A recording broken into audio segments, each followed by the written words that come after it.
आदरणीय धार्मिक सज्जन वृंद,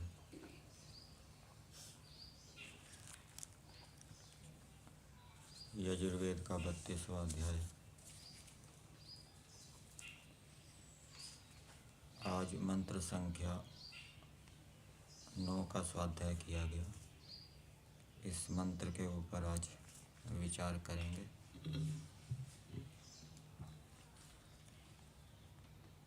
कल मंत्र संख्या 8 पर विचार किया था और उस मंत्र में मनुष्यों के लिए यह संदेश था ईश्वर की ओर से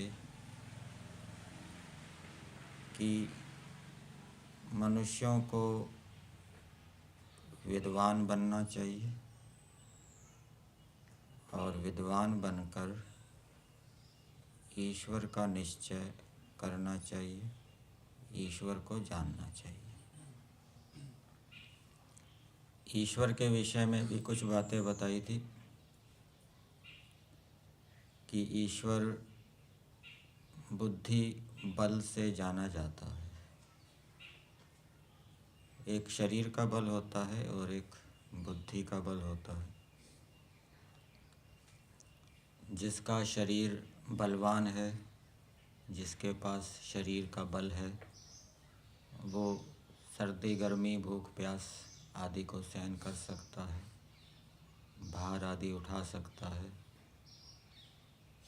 अधिक कार्य कर सकता है। जिसका शरीर निर्बल है, जिसके शरीर में बल कम है, वो सर्दी गर्मी भूख प्यास आदि को कम सहन कर पाएगा, कम भार को उठा पाएगा। इसी प्रकार से जिस मनुष्य के पास बुद्धि का बल होता है, अधिक बल होता है, वो अधिक संसार के पदार्थों को ठीक ठीक जान सकता है। ईश्वर को भी ठीक ठीक जान सकता है, आत्मा को भी ठीक ठीक जान सकता है।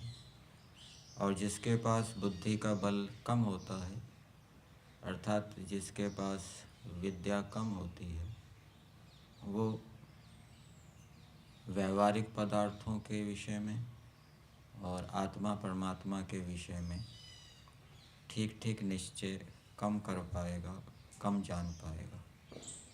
इसलिए इस मंत्र का संदेश ये है कि मनुष्यों को बुद्धि के बल को बढ़ाना चाहिए, अर्थात विद्या प्राप्त करनी चाहिए और विद्या प्राप्त करके ईश्वर का निश्चय करना चाहिए। श्रवण मनन निधिध्यासन और साक्षात्कार। निश्चय निधिध्यासन, निधिध्यासन के माध्यम से निश्चय होता है, निर्णय होता है और उसके बाद साक्षात्कार की स्थिति आती है। ईश्वर का साक्षात्कार वही कर पाएगा जो ईश्वर का निर्णय कर सकता है, निश्चय कर सकता है। और ईश्वर का साक्षात्कार होने से ही मनुष्य जन्म मरण के चक्कर से छूट सकता है। ईश्वर को इस मंत्र में व्यापक बताया है, सभी प्रजाओं के अंदर व्याप्त है। कुछ लोग ऐसा मानते हैं कि ईश्वर व्यापक भी है और अवतार भी लेता है, निराकार है, सर्वव्यापक है और अवतार भी लेता है। ये दोनों बातें परस्पर विरुद्ध है। जो निराकार है, सर्वव्यापक है, वो अवतार नहीं ले सकता और जो अवतार लेता है वो निराकार सर्वव्यापक नहीं हो सकता। एक देशी अवतार ले सकता है, जो सर्वदेशी है, सर्वव्यापक है, वो अवतार नहीं ले सकता। आज का मंत्र है प्रैतद्वोचेद अमृतम नु विद्वान गंधर्वो धाम विभृतम गुहासत त्रीणि पदानि निहिता गुहास्य यस्तानि वेद स पितुः पितासत्। मंत्र का देवता है विद्वान।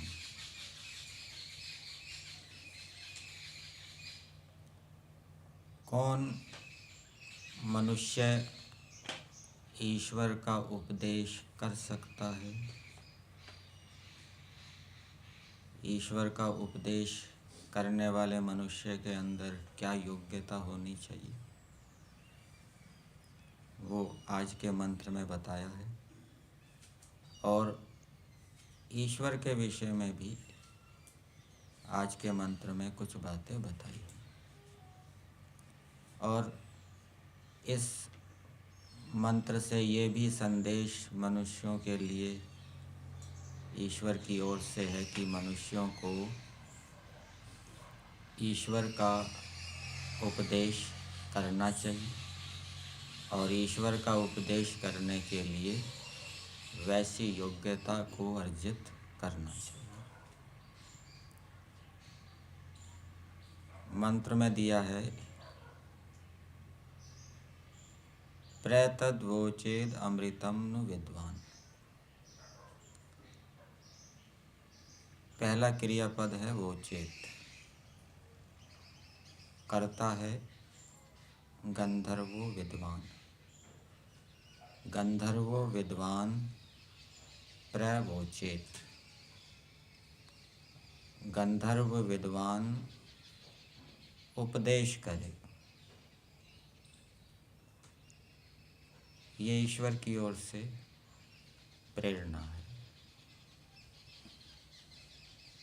मूर्ख व्यक्ति, अविद्वान व्यक्ति ईश्वर का उपदेश ना करे, ये ईश्वर कह रहा है। जो गंधर्व विद्वान है वो ईश्वर का उपदेश करे। गंधर्व किसको कहते हैं? गंधर्व का अर्थ दिया है गाम वेद वाचम धरति। गाम, गो शब्द से गाम बनता है और गो शब्द के अनेक अर्थ होते हैं। इंद्रियां भी होता है, गाय जो पशु है वो भी होता है, और गो वेद वाणी को भी गो कहते हैं। तो जो वेदों को पढ़ता है, शब्दार्थ संबंध को जानता है, जो ये भी वेदों का धारण करना है और वेदों की शिक्षा के अनुकूल जिसका व्यवहार है, जिसका आचरण है, ऐसा विद्वान गंधर्व कहलाएगा। तो ऐसे विद्वान को परमेश्वर का उपदेश करना चाहिए। वेद पढ़ के, वेद से ईश्वर के गुण कर्म स्वभावों को जानकर, वेद से धर्म कर्तव्य आदि को जानकर, अपने आचरण को सुधार कर ये वेद को धारण करना है। फिर मनुष्य विद्वान होकर ईश्वर का उपदेश करे। और ईश्वर कैसा है वो बताया है, धाम विभृतम गुहासत अमृतम। ईश्वर अमृत है। अमृत का अर्थ है नाश रहित, जो कभी नष्ट नहीं होता, सदा जिसकी सत्ता रहती है। संसार नष्ट हो जाता है, प्रलय के समय संसार जगत नहीं रहता, लेकिन ईश्वर हर समय रहता है। ना कभी ईश्वर नष्ट होता है, ना कभी उत्पन्न होता है। और दूसरा ईश्वर के लिए यहाँ पर शब्द आया है धाम। धाम शब्द जो हम प्रतिदिन स्तुति प्रार्थना उपासना के मंत्र बोलते हैं उसमें भी आता है। धामानि वेद भुवनानि विश्वा। वहाँ पर धाम का क्या अर्थ किया है? नाम, स्थान और जन्म। यहाँ पर एक अर्थ ले लिया है स्थान। ईश्वर स्थान है। किसका स्थान है? मुक्ति का स्थान। मुक्ति को, मुक्ति के सुख को भोगने का, मुक्ति के आनंद को भोगने का स्थान परमेश्वर है। ऐसे परमेश्वर का उपदेश करें। और विभृतम गुहासत, ये वही बात बताई है जो पिछले मंत्र में बताई थी। जो ईश्वर बुद्धि में स्थित है, अर्थात बुद्धि से जिसको जाना जाता है, ज्ञान से जिसको जाना जाता है, विद्या से जिसको जाना जाता है, बिना विद्या के परमेश्वर को हम नहीं जान सकते। और जो सत है, नित्य है, ऐसे परमेश्वर का गंधर्व विद्वान उपदेश करे। ये पहली बात बताई। फिर दूसरी बात बताई है, त्रीणि पदानि निहिता गुहा अस्य। यहाँ गुहा का अर्थ बुद्धि किया है। ऊपर भी गुहा शब्द बुद्धि के लिए आया था, वो मनुष्य की बुद्धि थी। यहाँ पर जो गुहा शब्द है वो परमेश्वर की बुद्धि के लिए आया है। परमेश्वर की बुद्धि में 3 पद, परमेश्वर के ज्ञान में 3 पद स्थित हैं। पद का अर्थ किया है ज्ञातुम अर्हाणि, जो जानने योग्य है। जानने योग्य 3 पद परमेश्वर के ज्ञान में स्थित है। किसके द्वारा जानने योग्य?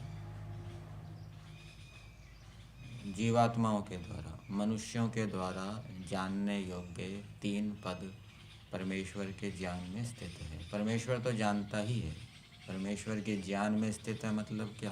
परमेश्वर तो जानता ही है, मनुष्यों को जानना चाहिए। और वो जानने योग्य 3 पद कौन से हैं? भूत, भविष्यत और वर्तमान। 3 काल, ईश्वर 3 कालों की बातों को जानता है। भूतकाल की बातों को जानता है, वर्तमान काल में जो संसार में हो रहा है उसको जानता है, और भविष्य को भी जानता है। हम भी जानते हैं, भूतकाल की बातें हम भी जानते हैं, वर्तमान की भी जानते हैं, भविष्य की भी जानते हैं। आज सूर्यास्त होगा, हेमंत ऋतु के बाद शिशिर ऋतु आएगी, ये तो हम भी जानते हैं। लेकिन ईश्वर हमारी अपेक्षा अधिक जानता है।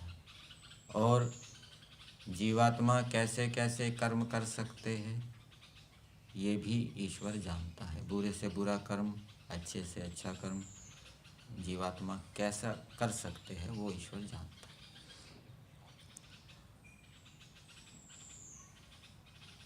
तीन कालों को जानने वाला।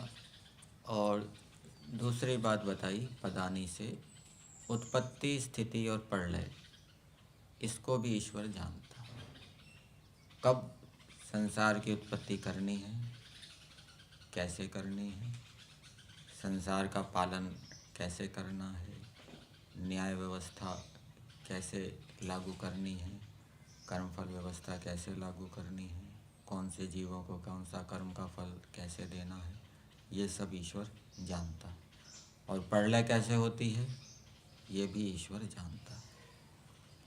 तो ये ईश्वर के विषय में बताया, ईश्वर इन बातों को जानने वाला है। फिर आगे बताया, यह तानि वेद, ईश्वर इन 3 बातों को जानता है।